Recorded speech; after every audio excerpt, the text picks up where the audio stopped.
My name is Sarah, and at 33 years old, I never imagined I'd become a widow. When Michael died suddenly last month, my world collapsed. But nothing could have prepared me for what happened after his funeral. I returned home to find my sister-in-law, Catherine, and her husband already moved in, their suitcases unpacked in my bedroom.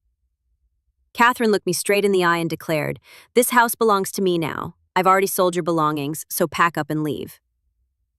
I couldn't help but laugh because she had no idea what was coming. Before I continue, I'd love to know where you're reading from. Drop your location in the comments below.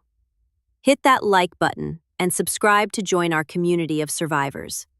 Trust me, you'll want to see how this unfolds. Michael and I met 10 years ago at a charity auction in downtown Seattle. I was 23, volunteering at the art display while finishing my education degree. He was 25, already establishing himself as a financial advisor with a remarkable ability to predict market trends. I remember the moment perfectly. I was arranging a collection of Pacific Northwest landscape paintings when I accidentally bumped into an expensive ceramic piece. As I frantically tried to catch it, a steady hand reached out and grabbed it mid-fall. That hand belonged to Michael. "Impressive reflexes," I said, my cheeks burning with embarrassment. "Financial markets don't wait for anyone," he replied with a smile that made my heart race. "You learn to move fast."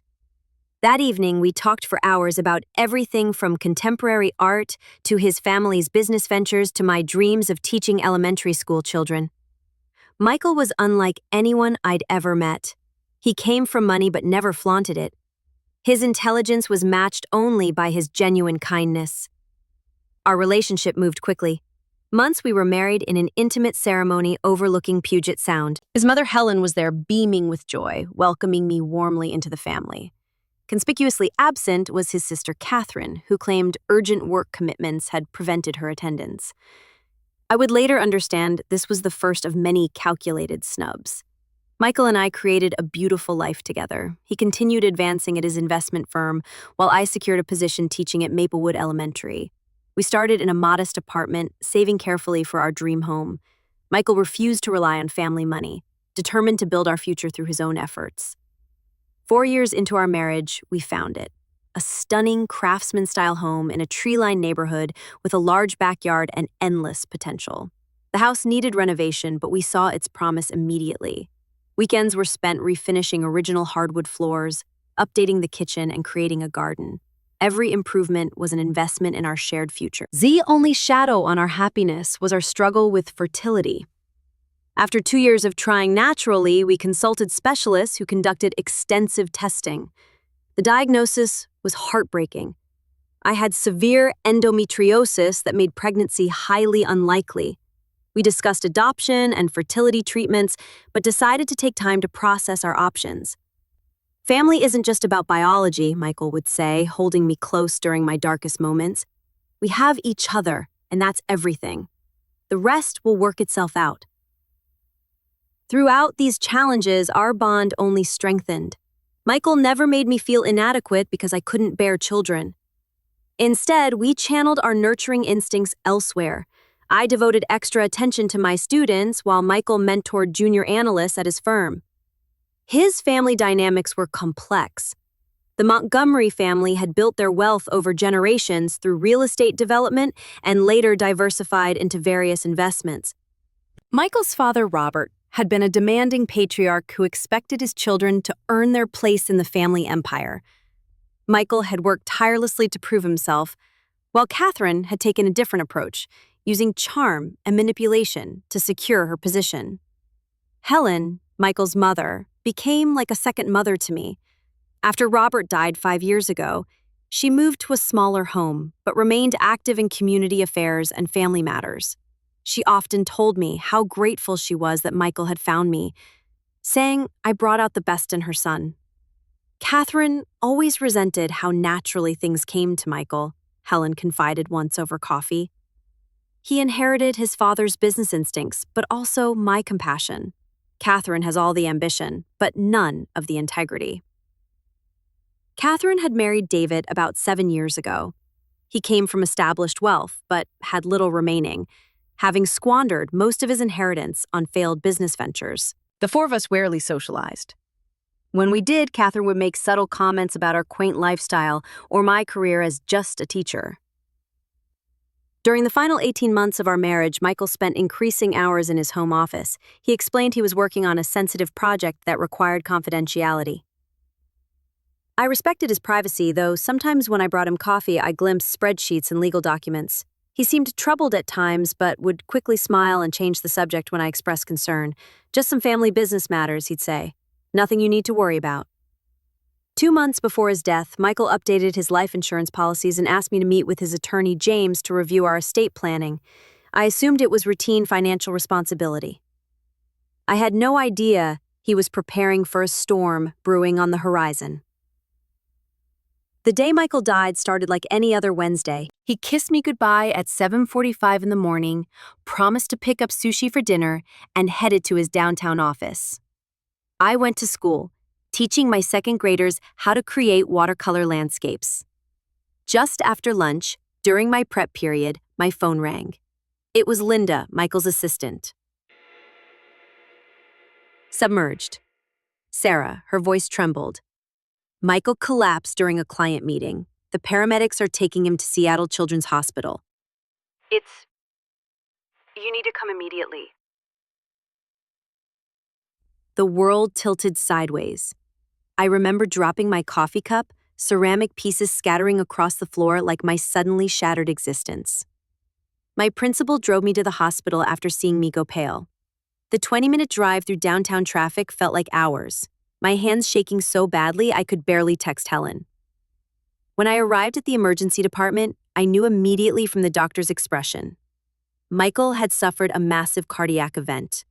Despite their best efforts, he was gone. At 35 years old, my husband had simply ceased to exist. There was likely an undiagnosed genetic heart condition, the doctor explained gently. Sometimes these conditions show no symptoms until it's too late. I collapsed into a chair, unable to process the words. Michael had mentioned occasional chest discomfort over the past year, but we'd both dismissed it as work stress or poor sleep. He was young, active, health-conscious. Heart attacks happen to older men, not vibrant 35-year-olds with their entire lives ahead of them. Helen arrived 30 minutes later, her face ashen with grief. We held each other, two women united in loving the same man. She had already lost a husband, and now her son. The injustice felt unbearable. Catherine and David appeared an hour later. While Helen and I were still grieving together, Catherine immediately asked to see Michael's personal effects. Her eyes were dry, her manner businesslike. "I need his keys and phone," she announced to the nurse. "Jane, as his sister, I have family responsibilities to handle." I was too devastated to argue as she collected Michael's belongings, including his expensive watch and wallet. She made a show of comforting Helen but barely acknowledged me, except to ask if I'd contacted Michael's attorney. "James called already," I said numbly. "He mentioned urgent matters, but I can't think about that now." Catherine's eyes narrowed slightly. "What specific matters did he mention?" "Nothing specific," I replied. "And I can't discuss this now. My husband just died." The next 3 days passed in a haze of grief and surreal administrative tasks. Death certificates, funeral arrangements, obituary writing. I moved through it all like a ghost, sleeping fitfully, eating only when Helen insisted. My best friend Jessica stayed with me, handling calls and visitors when I couldn't face them. Catherine suddenly appointed herself funeral coordinator, overriding my wishes at every turn. One simple, intimate service I wanted became an elaborate affair with business associates I'd never met. She insisted on an open casket despite my objections, selected flowers Michael would have disliked, and even changed the music selections. "The Montgomery family has traditions," she said dismissively when I protested. "Michael would want things done appropriately." James called twice more, his tone increasingly urgent, but I deferred our conversation until after the funeral. I couldn't bear discussing estates and assets while my husband's body remained unburied. The funeral was a blur of black clothing and sympathetic glances. I stood at the graveside, my legs threatening to buckle as they lowered Michael's casket into the earth. Helen held my hand on one side, Jessica on the other. Catherine stood across from us, her expression unreadable, as she tossed a white rose onto the casket. Later, at the reception at Helen's house, I overheard Catherine talking to David. "Once the will is read, things will be corrected," she said. "The house should return to family control now that Michael has no heirs." I walked away, unable to process what she meant. All I wanted was to return home, to curl up in the bed Michael and I had shared, to breathe in his lingering presence while I still could. After the reception, I was emotionally and physically exhausted. Jessica offered to stay another night, but I insisted I needed solitude in my home to process everything. She reluctantly agreed, making me promise to call if needed. I drove home in a daze, pulling into our driveway just as the sun was setting. The first sign something was wrong was the unfamiliar luxury SUV parked in my space. Then I noticed the living room lights were on, though I'd definitely turned everything off that morning. With growing unease, I unlocked the front door and stepped inside. The furniture had been rearranged. Michael's favorite leather recliner was gone, replaced by an ornate antique I recognized from Catherine's house. Family photos had been removed from the mantel, and the air smelled of unfamiliar perfume. "Finally decided to show up, did you?" Catherine's voice came from the kitchen doorway. She stood there holding a glass of wine, my wine, from the collection Michael and I had built together. "What are you doing in my house?" I asked, too shocked to be angry yet. "Correction, the Montgomery family house," she said smoothly. "David and I have moved in." As if on cue, David appeared from upstairs, looking uncomfortable but determined. "Sarah, we thought you might appreciate some time away from here. Too many memories." "You thought wrong," I said, finding my voice. "You home. Please leave." Catherine laughed, a cold sound without warmth. "I'm afraid that's not happening. This property belongs to the Montgomery Family Trust, now that Michael is gone without children. Surely he explained this to you." "That's ridiculous," I said. "We bought this house together. My name is on the deed." "A technicality," Catherine waved dismissively. "Dad always intended family properties to remain with blood Montgomerys. Michael knew this." I walked further into the house, noticing more changes. My artwork was missing from the walls. The antique dining table Michael had restored for our anniversary was gone. I demanded. "I've already sold some of the less significant pieces," Catherine said casually. "The rest are in storage until you arrange to collect them. I kept the list here, somewhere." She rifled through a drawer that had once held our takeout menus. "You sold my possessions?" I could hardly believe what I was hearing. "The less valuable ones, yes. The art pieces and antiques belong to the family anyway." She handed me a hastily scribbled list. "You can take your personal items and clothing." My hands trembled as I looked at the list. My grandmother's china, marked as donated. Wedding gifts, labeled sold. Family photos described as discarded. "This is illegal," I said. "You can't just move in and sell my things." Catherine's expression hardened. "Look at this." She pulled a yellow document from her purse. "This is Dad's original will from 18 years ago. It clearly states that all family properties return to the trust if a Montgomery dies without issue." I glanced at the document. Presumption it was indeed Robert Montgomery's will. But it had obviously been superseded by newer documents after his death 5 years ago. "This is meaningless," I said. "Your father's estate was settled years ago. This chased after his death with our money. Money Michael earned, working for the family business," Catherine countered.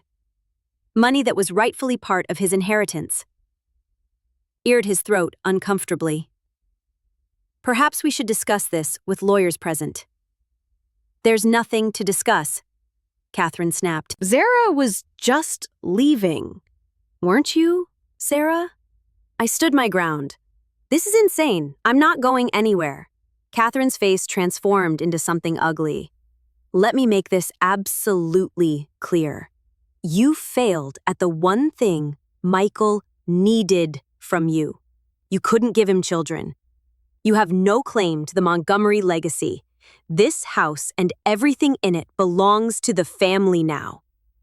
Her cruelty took my breath away. 4 years of pain about our fertility struggles thrown in my face, and the day I buried my husband.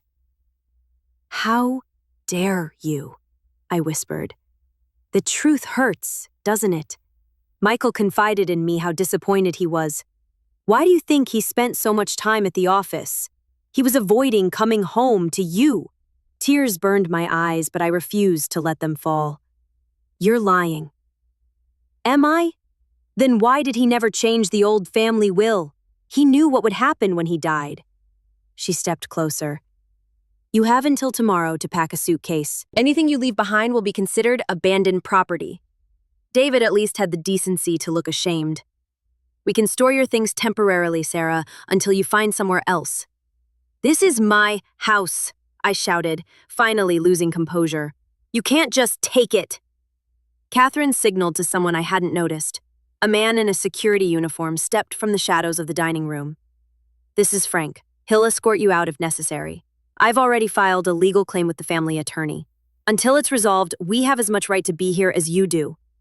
Outmatched and overwhelmed, I retreated to the master bedroom to collect essentials, only to find Catherine and David had already claimed it. My clothes were stuffed in garbage bags in the guest room. My jewelry box had been emptied except for a few costume pieces.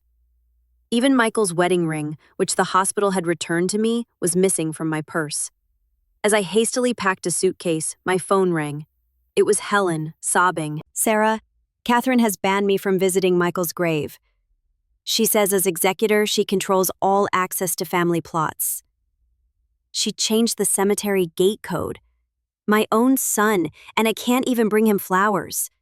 "Helen, listen to me," I said, trying to stay calm for her sake. "Catherine has lost her mind. She and David have moved into my house and claim it belongs to them now. They've sold or stored most of my possessions." "Oh my God," Helen gasped. "I was afraid of this. Michael warned me she might try something, but this is beyond what even he imagined." "Michael knew?" I asked, confused. "Not now, dear. No on the phone. Where will you go? To Jessica's?" "Rarely until I figure this out." "Good. Stay safe. Tomorrow, as I drag my suitcase down the stairs." Catherine watched with satisfaction. "One more thing," she said. "Flooded your house keys." I stared at her in disbelief. "You're stealing my home, and you expect me to hand over my keys?" "It's not stealing when it's rightfully ours," she replied coldly. "The keys, please." I dropped them on the floor at her feet and walked out of my own front door, not knowing if I would ever return. Jessica was horrified when I arrived at her apartment with one suitcase and a story that sounded too bizarre to be true. She poured me a strong drink and called her brother, who happened to be a police officer. "Unfortunately, this is a civil matter," he explained after hearing my story. "Since her name is on documents, even outdated ones, and she's a family member, the police can't simply remove her. You'll need an emergency court order." I spent a restless night on Jessica's sofa bed, alternating between tears and fury. First thing in the morning, I called James Wilson, Michael's attorney. His response was immediate. "I've been trying to reach you," he said urgently. Michael left specific instructions in case anything happened to him. Can you come to my office right away?" An hour later, I sat across from James in his downtown office.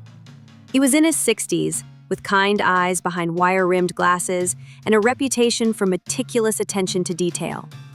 Michael had trusted him completely. "First, let me express my deepest condolences," James began. Michael wasn't just a client, but a friend. "Thank you," I said automatically. "James, Catherine has taken over my house.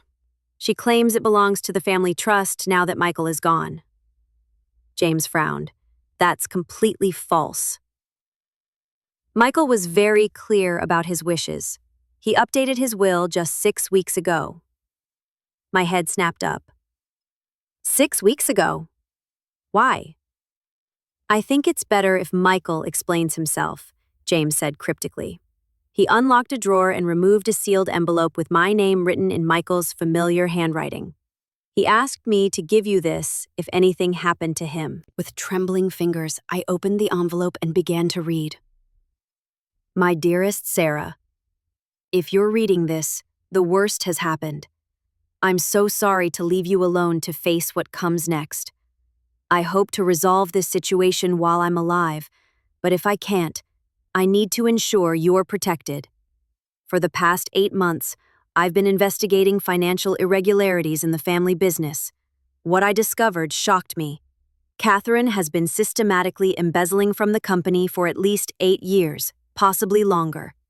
Millions of dollars diverted through shell companies, falsified invoices, manipulated accounts. When I confronted her 2 months ago, she threatened to destroy you if I exposed her. I've been gathering evidence to present to the board and law enforcement, but I needed to make sure you were safe first. In my office, behind the painting of Mount Rainier, there's a wall safe. The combination is our anniversary date. Inside, you'll find a USB drive with all the evidence I've collected, including recordings of Catherine's threats. I've updated my will to ensure everything I own passes directly to you. The house is yours alone. I've also established a trust fund that Catherine cannot access under any circumstances. Trust James. Trust my mother. Don't trust David. He knows what Catherine has been doing and has benefited from it, though I believe he's more weak than malicious. I love you more than I can express. You are the best thing in my life. Always yours, Michael. I stared at the letter, unable to speak. James waited patiently as I processed this bombshell. He knew, I finally whispered. He knew he might die. Michael had concerns about his health, James admitted. He mentioned chest pains, fatigue. He wanted everything in order just in case. And Catherine? Did he tell you what she did? James nodded gravely. Not in detail, but enough that I understood the severity. Nia, the updated will, is very specific. Everything Michael owned passes directly to you with provisions for Helen's care. There is no family trust claim on your house whatsoever. Catherine has no legal ground to stand on. But she's already there with security guards. She sold my possessions. That's theft and breaking and entering, James said firmly. We'll file for an emergency injunction today, but first we need to secure that USB drive. It's your best leverage. Jessica drove me to my house during Catherine's known lunch hour. We parked down the street and approached cautiously. As Michael had feared, the locks had been changed. Fortunately, during our renovation enthusiasm, we'd installed a hidden key in a fake rock by the garden shed. The house was empty when we entered through the back door. I moved quickly to Michael's office, finding it largely untouched. Kernbull had probably been too busy selling my belongings to investigate this room yet. The painting of Mount Rainier still hung on the wall. Behind it, just as Michael described, was a small wall safe. My hands shook as I entered our anniversary date. The safe swung open, revealing several items: the USB drive, an envelope of cash, our passports, and a small box containing Michael's grandfather's pocket watch that I thought Catherine had taken from the hospital. We were about to leave when I noticed Michael's laptop was still in his desk drawer. I grabbed it too, knowing it might contain additional information. Back at Jessica's apartment, I plugged in the USB drive. It contained hundreds of files, meticulously organized. Financial records showing money transfers to offshore accounts in Catherine's name, emails where she authorized fraudulent transactions, photos of documents with forged signatures, and, most damning of all, an audio recording of Catherine threatening Michael when he confronted her. Lie. If you tell anyone about this, I'll make sure Sarah loses everything, her voice snarled from the computer speakers. The house, her reputation, her job. I have connections everywhere, Michael. Cross me, and you'll both regret it. I also discovered emails between Michael and the family company's board members, laying out his concerns in careful, measured language. He had been building a case, gathering allies, preparing to expose Catherine at the upcoming annual board meeting. But his heart gave out before he could finish what he'd started. That afternoon, Helen called. Sarah, I found something you should see. Old family photos and letters.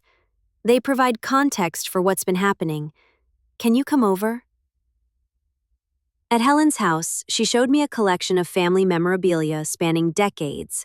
Photos of Michael and Catherine as children showed a pattern. In every picture, Catherine was trying to take whatever Michael had: his toys, his awards, his place at their father's side. Alec Robert favored Michael, Helen explained sadly, not because he loved Catherine less, but because Michael had a natural talent for business. Catherine resented it deeply. When Robert died and left Michael in charge of significant portions of the company, something in Catherine broke. She felt cheated. "That doesn't justify stealing millions," I said. "Of course not," Helen agreed. "Nothing justifies what she's done, especially not to you, after losing Michael." Among the letters was correspondence between Michael and his father from years ago, discussing the future of the company. Robert explicitly stated that family homes purchased with personal funds were never part of the business assets. Catherine's claim about the house was completely fabricated. Armed with this knowledge, and Michael's evidence, I returned to James's office. He had already filed for an emergency hearing and was preparing to request a criminal investigation. "This goes beyond a family dispute," he said grimly. "This is serious criminal fraud. The company board needs to see this evidence immediately." The next morning, I received a certified letter from Catherine's attorney claiming that, as Michael's next of kin, she was challenging the validity of any will leaving assets to me. She alleged I had exerted undue influence over Michael during a period of diminished capacity. "This is absurd," I told James over the phone. "Michael was completely sound mind until the moment he died." "It's a delay tactic," James explained. "She's trying to maintain control of the assets while the case drags through court, while she can continue liquidating what she can get her hands on." That same day, I discovered Catherine had changed the locks on our safe deposit box and emptied it of valuable jewelry that had belonged to my mother.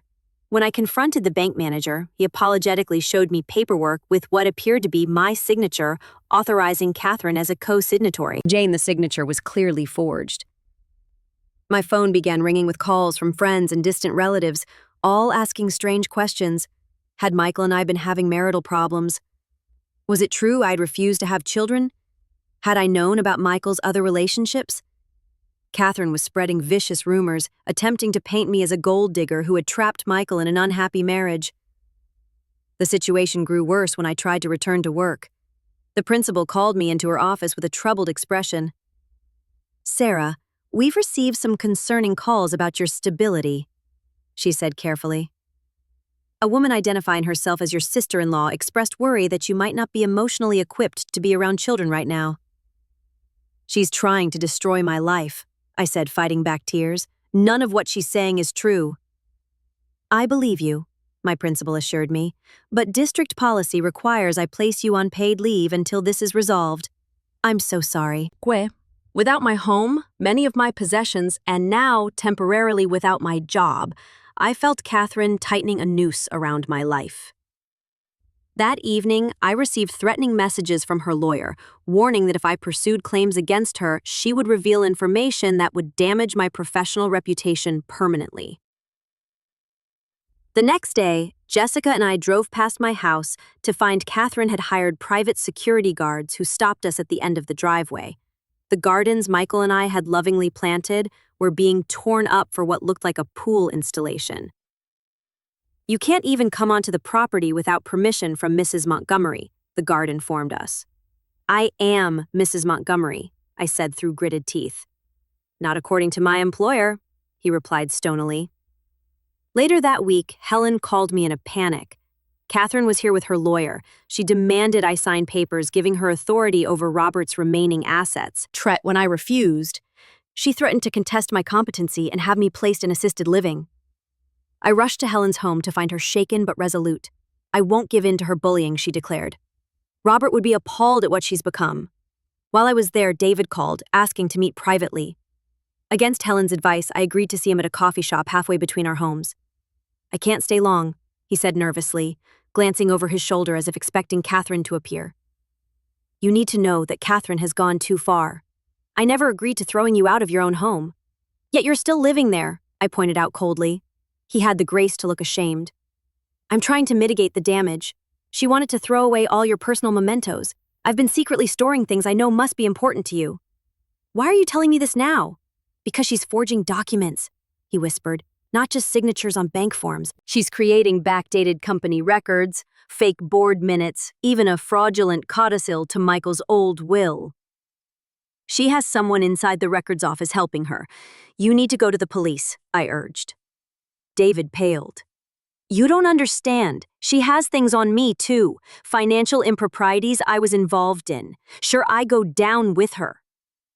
Then help me anonymously, I suggested. Tell me where to look, what to watch for.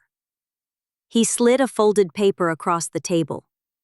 These are the dates and document numbers of records she's altered, the name of her contact at the records office, account numbers for the offshore transfers. He stood to leave. I was never here. You never saw me. The next day brought another blow. Helen was hospitalized with chest pains after a confrontation with Catherine at the family mausoleum. Catherine had changed the locks there, too, barring Helen from visiting her husband's and son's resting places. The doctor says it was stress-induced angina, Jessica reported after visiting Helen. She'll recover, but she needs to avoid further confrontations. By now, word of the dispute had spread through the extended family. People began taking sides. Those who benefited from Catherine's position in the company supported her. Others who had witnessed her manipulation over the years rallied behind me and Helen. Sunday dinner at Cousin George's house devolved into a shouting match when Catherine's allegations were challenged by Michael's childhood friend Simon, who knew the truth of our marriage. Through it all, James worked tirelessly on the legal case, filing motions to freeze assets, submitting evidence of Catherine's forgeries, and pushing for criminal charges. But the wheels of justice turned slowly, while Catherine's destruction of my life accelerated.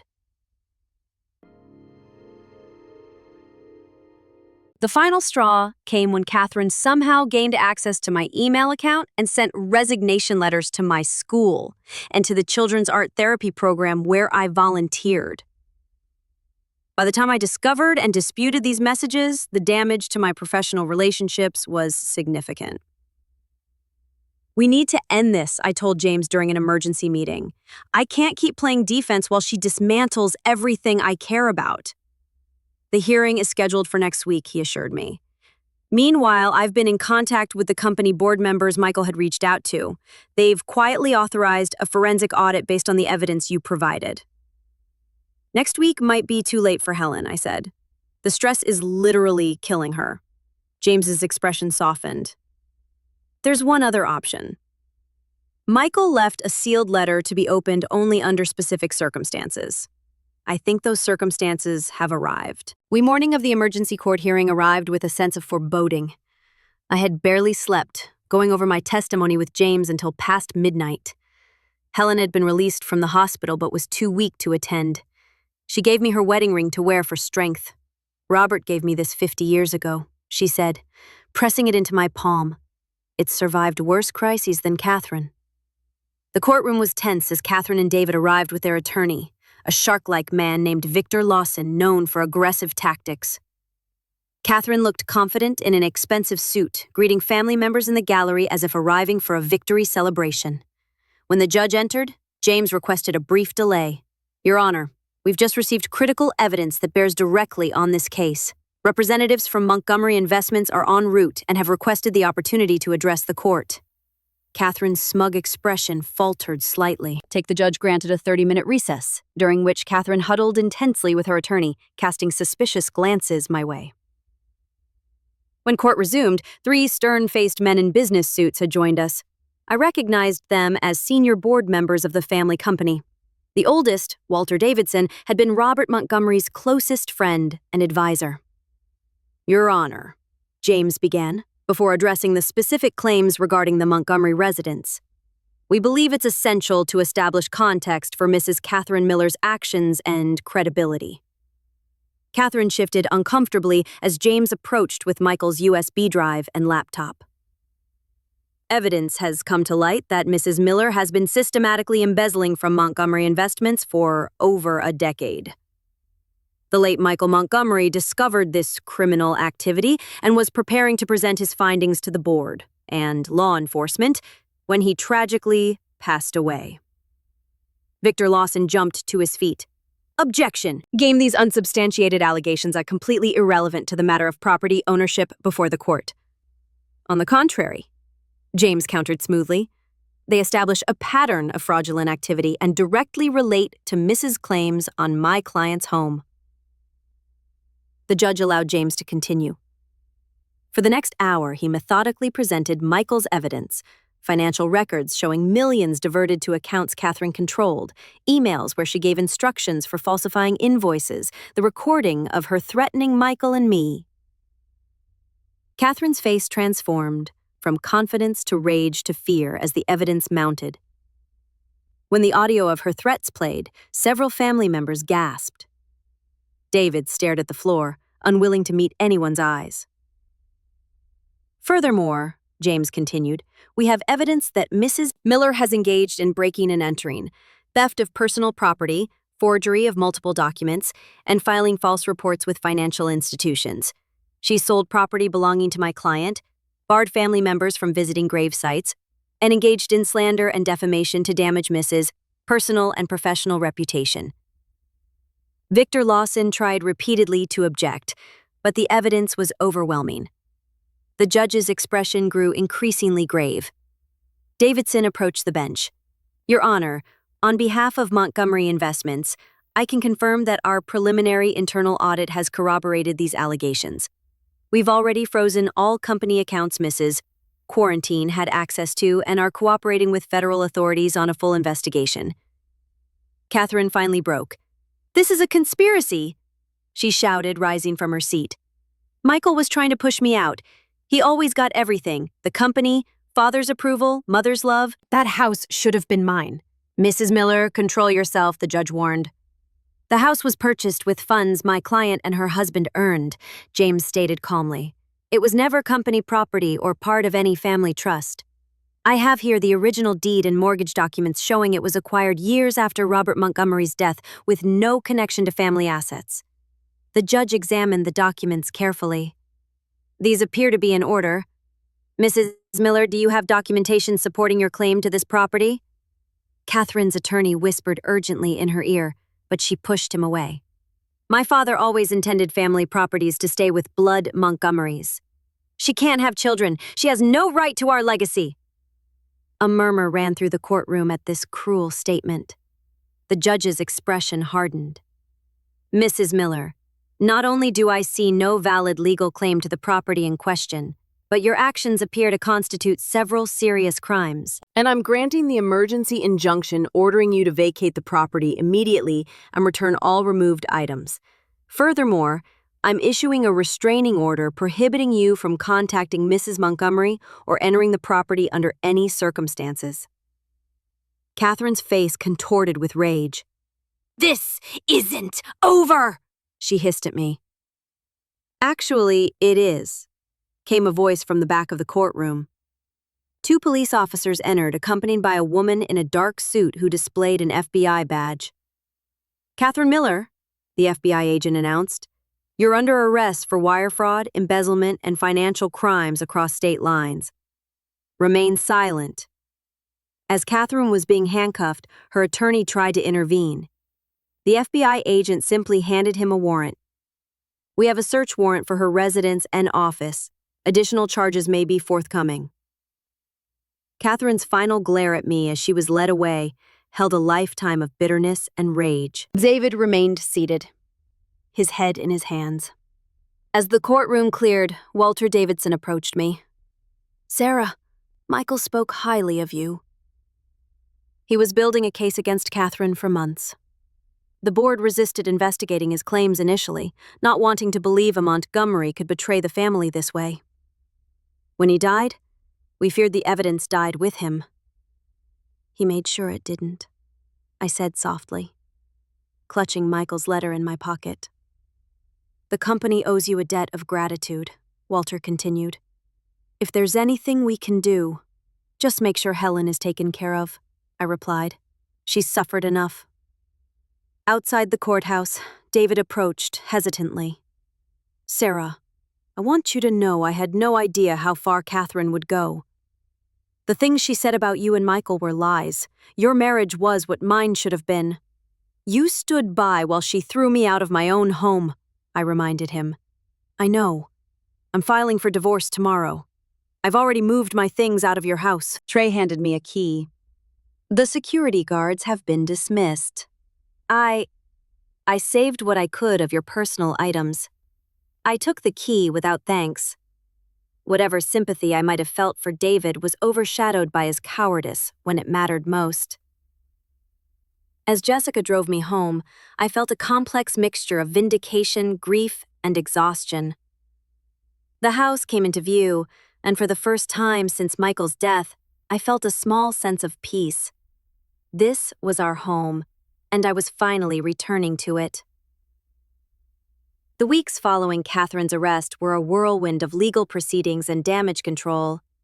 She faced multiple federal charges for the embezzlement scheme, with additional state charges for the break-in, theft, and forgery. Despite her attorney's efforts to secure bail, the judge deemed her a flight risk due to the overseas accounts and her demonstrated disregard for the law. David filed for divorce and cooperated with prosecutors in exchange for leniency. His testimony revealed the extent of Catherine's crimes stretched back further than even Michael had discovered. While David would face consequences for his role, his cooperation significantly reduced his potential sentence. Reclaiming my home was both healing and heartbreaking. Many of my possessions were gone forever, sold to unwitting buyers across the country. The gardens had been partially destroyed, and Catherine had painted several rooms in garish colors out of spite. But the structure itself, the home Michael and I had lovingly created, remained intact. Helen moved into the guest house on my property after her doctor advised against her living alone. Her presence was a comfort to us both. Together we sorted through Michael's belongings, sharing stories and tears as we decided what to keep, donate, or store. Michael always said you were his anchor, Helen told me one evening as we sorted through photo albums. When Robert died, Michael struggled with a responsibility suddenly thrust upon him. Then he'd come home to you and remember what truly mattered. The financial aftermath was complicated, but ultimately resolved in my favor. Michael's life insurance policy provided substantial security. The company board, eager to make amends for not taking Michael's concerns seriously enough, ensured I received the full value of Michael's company shares and pension. With James's help, I established the Michael Montgomery Foundation, dedicated to providing legal assistance to widows facing property disputes and financial fraud. The foundation quickly gained support from Michael's former colleagues and clients who respected his integrity. My journey of healing was neither quick nor linear. Some days, the weight of grief and betrayal felt unbearable.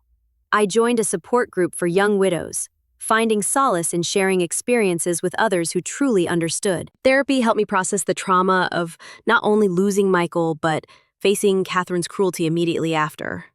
2 months after the court hearing, I was ready to return to teaching. My principal welcomed me back warmly, and my students' enthusiasm for art provided a welcome distraction from lingering legal matters. Creating beauty alongside children who saw the world with such open hearts proved profoundly therapeutic. Michael's office remained untouched for 4 months. I couldn't bring myself to enter the space where he'd worked so diligently to protect our future. And I finally did, with Helen's gentle encouragement. I discovered notes for projects he'd hoped to pursue: home improvements, travel destinations, ideas for my birthday present. "He never stopped planning your future together," Helen said, wiping away tears as we reviewed his notes.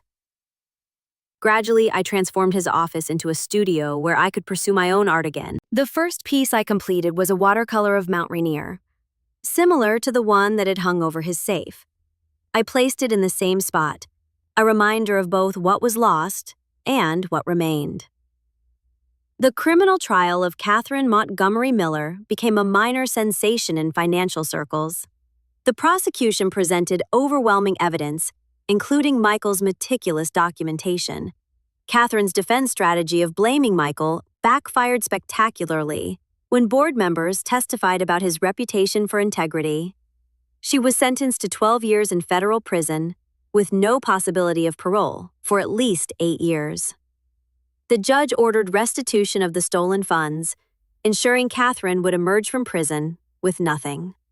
The family name suffered in the short term, But the board's swift action to address the fraud and implement new safeguards helped restore confidence. Hello and I attended the sentencing together, not out of vindictiveness, but to close that chapter definitively. Catherine refused to look at us, staring straight ahead as the judge delivered the sentence.